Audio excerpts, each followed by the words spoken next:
This is B&E, Belta and Emily. Down in the street of Edry. We feel like Aki's today weather is just amazing.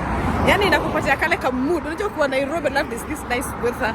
Maybe you want to go swim, or maybe you want to go do what? If there's a nice weather, somewhere sit down, chill out on a weekend. That's how we feel. Being on a Wednesday, and the weather is this amazing. We didn't even take a taxi or anything. We just walked and we are dressed well, We can show our crazy. So guys, continue subscribing. Even though you're not subscribing and you're watching my videos, unajua vile mtu gongo na dirisha pale chini ukipanguza flow unaamuka hivi dirisha liko imefunguliwa na gongo. The first thing inakutaka ni that is going to happen to you if you're not subscribing to my channel.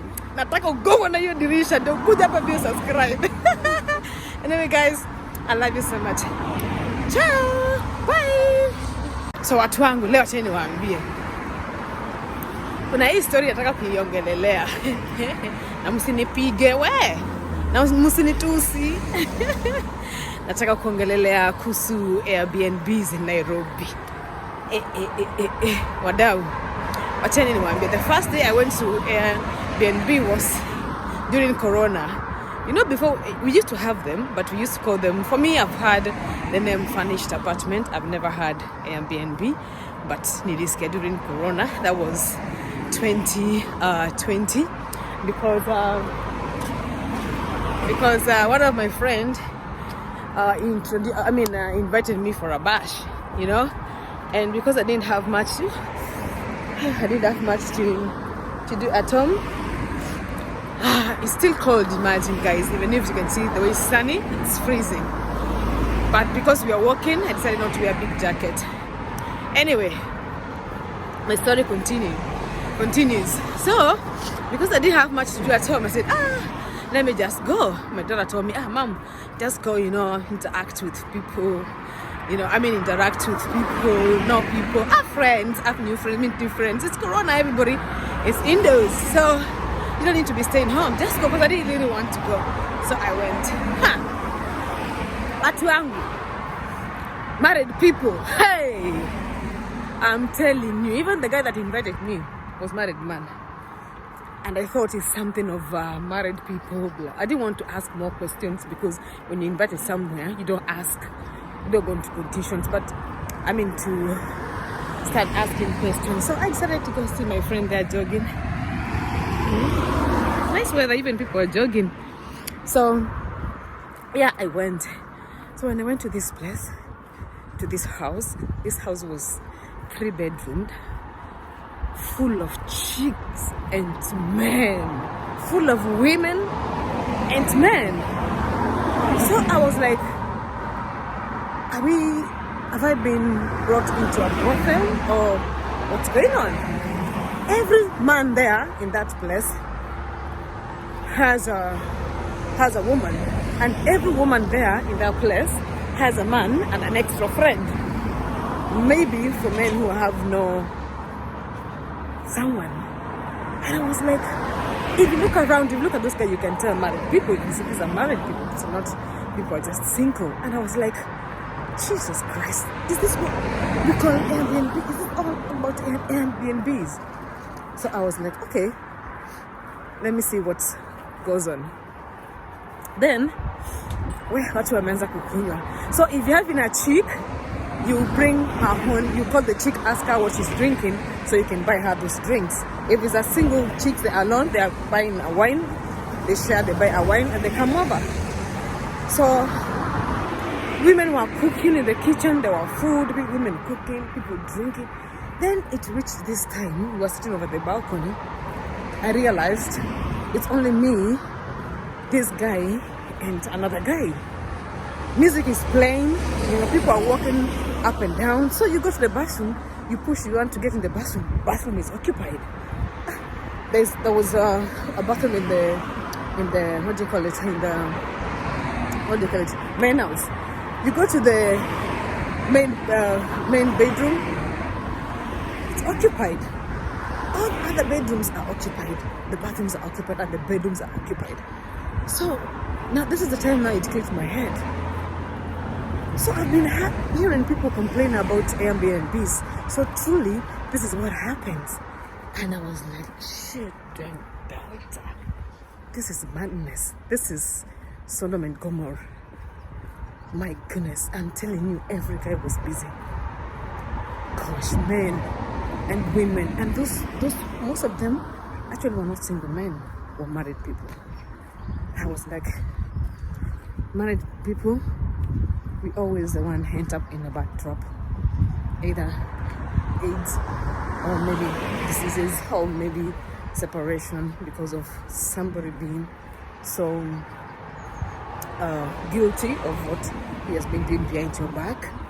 And yeah, that's one thing I realized about Airbnb. So if somebody introduce or maybe invite me for a bash in a Airbnb, I'm so clearly I say no, I am not ready. Whatever get right there, because these people they're drunk, these people are smoking weed, these people are having drugs, these people, anything can happen to you. Women that want to have fun and interact with people. Not everybody is there for that. Some people want to pleasure their queue. And then you're there at saying that, oh. So if somebody invites me to go for a bash in an Airbnb, thank you, sir. Thank you, madam. I'm not into that. So that's one thing I've come to realize about Airbnbs. So this is a message to people who do in this business. Don't mess up your business because of funny clients. Have restrictions before you give somebody in your house. And you know one thing I realized? Because Airbnbs, some are expensive, like 100 and something, and people want to be in a posh place, and you know, they gather together like 15 men or 20 men, or 20 men, and they share the costs.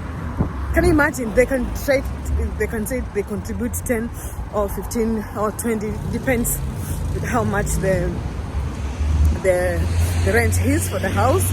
And then now they invite their chicks, and the chicks invite their chicks, and so on. And that pyramid is crazy. Anyway, this is a message for people who are doing Airbnbs. Guys, you need to be very careful before you lose your business. Because Sodom and Gomorrah happens in Airbnbs. Wow, I can't. The weather is so amazing. You can see the way see me so clearly. So clear. Clearly. Anyway, kizungu ilikuja na Mary, si mimi niliileta. So mmenisikia watu wako na Airbnbs. If you want to protect your business, have safety for your customers, number one. Number two, protect your name, protect your brand. Don't give your house a bad name. People will be knowing, this house, this whatever thing happens in this place. And then you see cops all over the place, because cops, they know most of these people are maybe West Africans or maybe mixed with Kenyans, of course. So they know if there's West African there's some chum, there's money. They come and arrest them and ask for their paperwork, and some of them, they don't have the right paperwork to be in Kenya. And they're gonna be arrested, and when they get arrested, of course, you know they have to give something. Anyway, guys, remember, I like you so much. Continue subscribing to my channel, because this lady here, she's gonna be dropping more and more content. Remember, I love you guys. Say hi, young lady. But a young lady of mine, she has grown to a young lady. So yeah, that's what happened in Airbnbs. Never be cheated by anybody. When you get invited, if you don't know, even if you check at Comrade Flavor, guys, if there's a woman who is dating a Nigeria, it's about Airbnbs. And then be careful if somebody invites you in a Airbnbs and it is in Ruaka. Imagine Ruaka, Utawala. Oh Jesus, Kasarani. No, Belta, I'm not going there. I'm not going there for a bash. God, anything can happen to you, and you live in Kilimani. How are you gonna do? Oh gosh, no. Be careful anyway. That's it for me for now. Stay tuned, because more is coming. Love you guys. Bye. It's such a beautiful weather. I can't keep calm.